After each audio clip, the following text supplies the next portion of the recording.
Movie के शुरू में हमें एक घर दिखाया जाता है जहां पर हम एक लड़की को देखते हैं जिसे किसी ने बंधक बना कर के रखा हुआ था और वहीं दूसरे रूम में उसके बॉयफ्रेंड को भी बांध कर के रखा गया था और यहाँ पर इन दोनों को कोई बड़ी बेरहमी और दर्दनाक तरीके से टॉर्चर कर रहा था। फिर कुछ देर बाद वो लड़की हिम्मत करती है और अपने आप को आजाद कर लेती है और जब वो अपने बॉयफ्रेंड को खोलने के लिए उसके पास जाती है तब वो उसे कहता है कि तुम मेरी बिल्कुल भी फिक्र मत करो और यहाँ से जल्दी से निकल जाओ, नहीं तो वो गेंडे की औलाद हम दोनों को जिंदा नहीं छोड़ेगा। इतना सुनने के बाद वो लड़की यहाँ से भागने लगती है। तभी हम एक आदमी को देखते हैं जिसके हाथ में सिगल था और वो उस लड़की का पीछा कर रहा था। वो लड़की डर के मारे भागते हुए एक पहाड़ी की चोटी पर पहुंच जाती है। अब नीचे खाई थी और आगे जाने का कोई भी रास्ता नहीं था। फिर वो आदमी जब उस लड़की को मारने के लिए आगे बढ़ने लगता है तब वो लड़की उस पहाड़ी से कूद करके अपनी जान दे देती है। फिर इसके बाद हम माइक और शेरिल नाम के कपल को देखते हैं जो जंगल में कैंपिंग ट्रिप करने के लिए आए थे।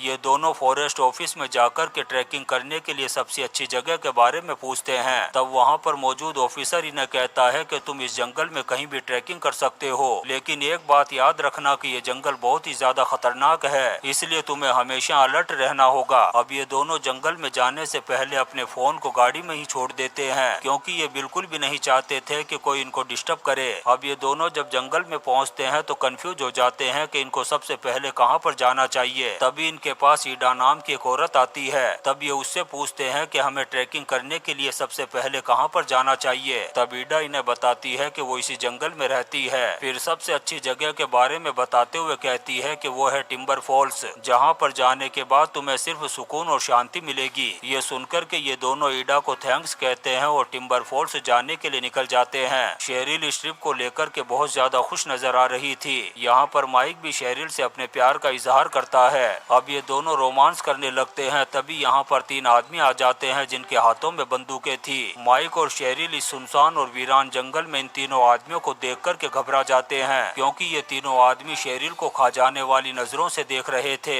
ये तीनों यहाँ पर इनसे मजाक करते हुए कहते हैं कि हम तुम्हें किसी भी तरह का कोई नुकसान नहीं पहुँचाएंगे। इनका लीडर ब्रूडी माइक को एक लिक्विड ड्रग दिखाते हुए कहता है कि अगर वो इस ड्रग को खरीद लेंगे तो वो चुपचाप यहाँ से चले जाएंगे। उन लोगों की जबरदस्ती और दादागिरी को देख कर के माइक को खतरनाक गुस्सा आ जाता है और वो इन लोगों की माँ बहन एक करने के लिए अपने बैग से वॉलेट निकालने की बजाय गन निकालने लगता है। तभी शेरिल उसे रोक देती है और कहती है कि तुम चुपचाप पैसे निकाल कर के इन्हें दे दो। ये सुनकर के माइक उन्हें पैसे निकाल कर के दे देता है। फिर वो लोग भी चुपचाप यहाँ से चले जाते हैं। अब यहाँ से माइक और शेरिल जब एक वाटरफॉल के पास पहुँचते हैं तब वहाँ पर इन्हें क्लाइड नाम का एक फॉरेस्ट ऑफिसर मिलता है। वो इन्हें बताता है कि ये जगह बहुत ज्यादा खूबसूरत है, इसलिए यहाँ पर बहुत सारे टूरिस्ट आते हैं। तब माइक उससे पूछता है कि कैंपिंग करने के लिए कौन सी जगह सही रहेगी। तब क्लाइड इन्हें कहता है कि यहाँ पास ही में एक लेक है जहाँ पर वो कैंपिंग कर सकते हैं। ये सुनकर के माइक और शेरिल उस जगह पर जाकर के टेंट लगाते हैं और कैंपिंग करते हैं। अब रात को जब ये टेंट में सो रहे थे तभी कोई शेडो फिगर इनको देख रही थी। फिर जब सुबह होती है तो शेरिल नदी में नहाने लगती है। तभी उसके पीछे हम एक आदमी को देखते हैं जो उसे घूर करके देख रहा था। अब शेरिल जैसे ही नहा करके बाहर निकलती है तभी वो आदमी उसके पीछे आ जाता है और उसे किडनैप करके अपने साथ ले जाता है। जब माइक की आंख खुलती है तो वो शेरिल को ढूंढने लगता है लेकिन वो उसे कहीं भी नजर नहीं आती। तभी माइक उस गैंग के 2 आदमियों को देखता है जिनके हाथ में शेरिल की टाल थी, जिससे वो समझ जाता है कि शेरिल को इन लोगों ने ही किडनैप किया होगा। अब माइक अचानक से इन पर हमला कर देता है और एक आदमी की बुरी तरीके से धुलाई कर देता है। ये देख कर के दूसरे आदमी की फट जाती है और वो यहाँ से रफू चक्कर हो जाता है। माइक उस आदमी पर गन पॉइंट करके कहता है कि हरामजादे चुपचाप बता दे शेरिल कहाँ है, नहीं तो साले के पिछवाड़े में रॉकेट लगा कर के लॉन्च कर दूंगा। तब वो आदमी कहता है कि मैं उसके बारे में कुछ नहीं जानता। ये सुनकर के माइक कहता है कि साले झूठ मत बोल, मैंने तेरे हाथ में शेरिल की टाल देखी थी। तब वो आदमी कहता है कि भाई मेरे बाप की कसम मैं सच कह रहा हूँ, वो टाल तो मुझे रास्ते में पड़ी हुई मिली थी। तभी वो आदमी चाकू निकाल कर के माइक पर हमला करने की कोशिश करता है। तब माइक उसे बुरी तरीके से मार मार करके बेहोश कर देता है। इसके बाद माइक शेरिल को चारों तरफ ढूंढने लगता है लेकिन वो उसे कहीं भी नहीं मिलती। तभी माइक की नजर एक डियर पर पड़ती है जो पेड़ पर लटका हुआ था, जिसे देख कर के वो भी बुरी तरह से डर जाता है। तभी माइक गलती से एक फंदे पर पैर रख देता है और वो फंदा माइक के पैर में फंस जाता है, जिससे उसे बहुत ज्यादा दर्द हो रहा था। तभी यहाँ पर ईडा आ जाती है और वो उसे उठा कर के घर ले जाती है ताकि वो उसका ट्रीटमेंट कर सके। यहाँ पर ईडा उससे कहती है कि जख्म बहुत ज्यादा गहरा है इसलिए भरने में टाइम लगेगा। फिर वो उसकी मरहम पट्टी करती है और उसके लिए चाय बनाती है। यहाँ पर माइक ईडा से कहता है कि उसकी गर्लफ्रेंड गायब हो चुकी है। तब ईडा उसे हिम्मत दिलाते हुए कहती है कि तुम टेंशन मत करो, वो जल्दी ही तुम्हें मिल जाएगी। तभी ईडा के घर के बाहर ब्रूडी आता है जो माइक को ही ढूंढ रहा था। वो ईडा से माइक के बारे में पूछता है और उसे कहता है कि उसने मेरे आदमी की माँ बहन एक की है, इसलिए मैं उसे नासा के रॉकेट में बैठा कर के दूसरी दुनिया में पहुंचा दूंगा। तब ईडा उससे झूठ बोलते हुए कहती है कि मैंने ऐसे किसी आदमी को नहीं देखा। तब ब्रूडी यहाँ से चुपचाप चला जाता है। इसके बाद ईडा माइक के लिए चाय लेकर के आती है, लेकिन वो चाय पीने से साफ मना कर देता है क्योंकि उसके दिमाग में एक बात खटक रही थी। वो सोच रहा था कि आखिर ईडा को उसके पूरे नाम माइकल के बारे में कैसे पता चला, क्योंकि इस नाम से सिर्फ उसकी दादी और उसकी माँ ही उसे बुलाया करती थी।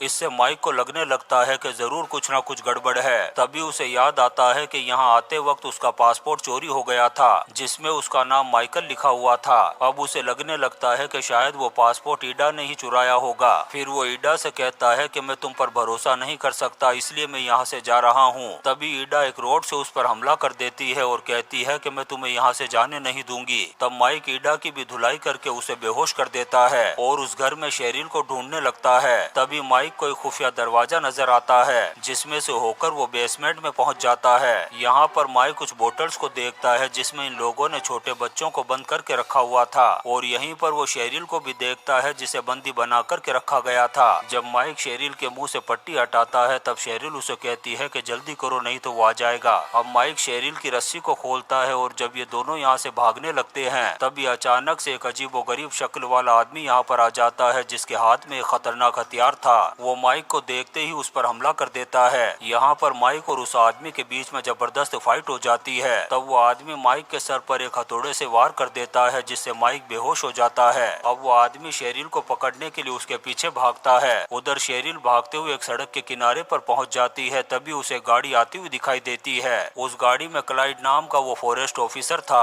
जिसे देख कर के शेरिल उससे मदद मांगती है और कहती है कि वो आदमी मुझे मार डालेगा। तभी वो अजीबोगरीब शक्ल वाला आदमी क्लाइड के पास आ जाता है। तब क्लाइड उस पर गुस्सा करते हुए कहता है कि साले हरामजादे, ये लड़की तुझसे बचकर के कैसे भाग गई। ये सुनकर के शेरिल को पता चल जाता है कि ये भी उससे मिला हुआ है। अब शेरिल फिर से यहाँ से भागने की कोशिश करने लगती है। तभी क्लाइड एक रोड से उसके सर पर वार करता है जिससे शेरिल बेहोश हो जाती है। फिर रात को ये लोग माइक और शेरिल को दूल्हा दुल्हन की तरह सजाते हैं और जबरदस्ती उनकी शादी करवाते हैं। यहाँ पर क्लाइड इन्हें बताता है कि वो बाइबल को बहुत मानते हैं और उसके खिलाफ कभी नहीं जाते। फिर ईडा इन्हें कहती है कि तुम लोगों ने शादी से पहले रिलेशन किए हैं और ये बहुत बड़ा पाप है, इसलिए हमने तुम दोनों की शादी करवाई है। फिर वो इन्हें उस अजीब व गरीब आदमी के बारे में बताते हुए कहती है कि इसका नाम डिकॉन है और ये मेरा भाई है और ये उनकी माँ बहन एक कर देता है जो इसकी बात को नहीं मानते। अब रात को डिकॉन शेरिल के पास आकर के उसे गंदे तरीके से छूने की कोशिश करता है। तब ईडा आकर के उसे डांट करके भगा देती है। उधर क्लाइड माइक के पास जाकर के उसे बताता है कि ईश्वर ने उन्हें इस लायक नहीं बनाया कि वो बच्चे पैदा कर सके, इसलिए हम चाहते हैं कि तुम और शेरिल मिलकर के हमारे लिए बच्चे पैदा करो ताकि हम उन्हें अपने साथ रख सकें। उधर ईडा शेरिल को भी यही बात बताती है जिसे सुनकर के शेरिल कहती है कि प्लीज हमें यहाँ से जाने दो। फिर ये शेरिल और माइक को एक कमरे में ले जाकर के बंद कर देते हैं ताकि ये आपस में रिलेशन करके बच्चा पैदा कर सके। फिर जब सुबह होती है तो डिकॉन और ईडा कमरे में आते हैं। तब डिकॉन माइक को ले जाकर के एक दूसरे रूम में बांध देता है और ईडा शेरिल को चेक करने लगती है कि रात को इन्होंने रिलेशन किए थे या नहीं। उधर क्लाइड माइक को समझाते हुए कहता है कि अगर उसने हमारी बात नहीं मानी तो उसे बुरी तरह से टॉर्चर किया जाएगा। तभी डिकॉन एक ब्लेड वाला औजार उठाता है और माइक की पीठ को काट देता है। फिर उसके बाद वो उसके जख्म पर अल्कोहल गिराता है जिससे माइक को बहुत ज्यादा दर्द होता है। उधर ईडा शेरिल की उंगली काट देती है क्योंकि उसने उसकी बात नहीं मानी थी। फिर जब दोपहर होती है तो क्लाइड माइक की गाड़ी को पानी में डाल देता है ताकि पुलिस जब ढूंढने आए तो उन्हें इनके बारे में कुछ भी पता न चल सके। तभी हम ब्रूडी को देखते हैं जो क्लाइड के पास आकर के माइक के बारे में पूछता है। तब क्लाइड उसे कहता है कि उन लोगों की ट्रिप खत्म हो गई और वो यहाँ से चले गए, लेकिन ब्रूडी को क्लाइड पर डाउट हो जाता है और उसे लगने लग जाता है कि ये साला कुछ न कुछ जरूर छुपा रहा है। उधर ये लोग शेरिल और माइक को फिर से रिलेशन करने के लिए फोर्स कर रहे थे। तब शेरिल बहुत ज्यादा टॉर्चर होने की वजह से माइक को रिलेशन करने के लिए कहती है, लेकिन माइक शेरिल की बात को भी नहीं मानता। उधर रेंजर्स ऑफिसर को भी इनके मिसिंग होने की इन्फॉर्मेशन मिल चुकी थी, इसलिए वो रेंजर ऑफिसर अपने एक जूनियर ऑफिसर को जंगल में जाकर के माइक और शेरिल को ढूंढने के लिए कहता है। जब वो जूनियर ऑफिसर जंगल में जाती है तब उसे वही तीनों हंटर्स मिलते हैं। वो उन्हें माइक और शेरिल की फोटो दिखाकर के उनके बारे में पूछती है, लेकिन वो हंटर्स उसे कुछ नहीं बताते। लेकिन अब उन्हें भी यकीन हो गया था कि ये सब कुछ क्लाइड ने ही किया है। उधर वो लोग इनको लगातार रिलेशन करने के लिए फोर्स किए जा रहे थे। तभी शेरिल हंसने लगती है और उन्हें बताती है कि वो पिछले 2 महीने से प्रेग्नेंट है। ये सुनकर के ईडा को बहुत बुरा लगता है और अब क्लाइड और ईडा बहुत ज्यादा टेंशन में आ चुके थे, क्योंकि इससे उनकी सारी मेहनत पर पानी फिर चुका था। तभी हम उन हंटर्स को देखते हैं जो ईडा और क्लाइड की सच्चाई जानने के लिए उनके घर तक पहुंच गए थे। अब वो घर के दरवाजे को तोड़कर के अंदर घुसते हैं। तभी ईडा और क्लाइड को भी उनके अंदर आने के बारे में पता चल जाता है, इसलिए वो माइक और शेरिल को वहीं पर छोड़कर के उन्हें देखने के लिए चले जाते हैं। इधर माइक अपने आप को छुड़ाने की कोशिश कर रहा था। तभी उन 3 हंटर्स में से एक आदमी बेसमेंट तक पहुंच जाता है। अब वो जैसे ही दरवाजे को खोलता है तभी क्लाइड पीछे से आकर के उसके सर पर वार कर देता है, जिससे वो हंटर नासा के रॉकेट में बैठकर के ऊपर पहुंच जाता है। तभी हम दूसरे हंटर को देखते हैं जो उस बेसमेंट में पहुंच चुका था। वहाँ पर उसे बहुत सारी अजीबोगरीब चीजें नजर आती है। उधर ईडा क्लाइड से कहती है कि हमें शेरिल के बच्चे को गिरा देना चाहिए। तब क्लाइड कहता है कि वो दोनों अब हमारे किसी भी काम के नहीं, इसलिए हम उन्हें खत्म कर देंगे और किसी दूसरे कपल को अपने जाल में फंसा कर के बच्चे पैदा करवाएंगे। अब इसके बाद क्लाइड माइक और शेरिल को खत्म करने के लिए उस बेसमेंट में जाता है। तभी हम माइक को देखते हैं जो अब आजाद हो चुका था। वो जैसे ही क्लाइड को देखता है अपने हाथ में रखी हुई गन से उस पर अटैक कर देता है, जिससे क्लाइड की भी नासा के रॉकेट में सीट कंफर्म हो जाती है और वो ऊपर पहुंच जाता है। तभी ईडा भी यहाँ पर आ जाती है और क्लाइड की लाश को देख कर के उसकी भी पैंट गीली हो जाती है। अब वो गुस्से में आकर के माइक की पीठ पर लगे हुए घाव पर बार बार अटैक करती है। तभी शेरिल भी अपने आप को किसी तरह से आजाद कर लेती है और ईडा पर अटैक कर देती है। फिर ये लोग ईडा को उसी बेसमेंट में बंद करके यहाँ से निकल जाते हैं। अब माइक बहुत ज्यादा जख्मी हो चुका था, इसलिए उसे चलने में भी बहुत ज्यादा प्रॉब्लम हो रही थी। अब शेरिल उस घर में जाती है और पुलिस से कांटेक्ट करती है ताकि वो यहाँ पर आकर के इनकी मदद कर सके। तभी अचानक से यहाँ पर डिकॉन आ जाता है और शेरिल पर हमला कर देता है। तभी शेरिल पास में पड़े हुए क्रॉस को उठाकर के उसके चेहरे पर वार कर देती है,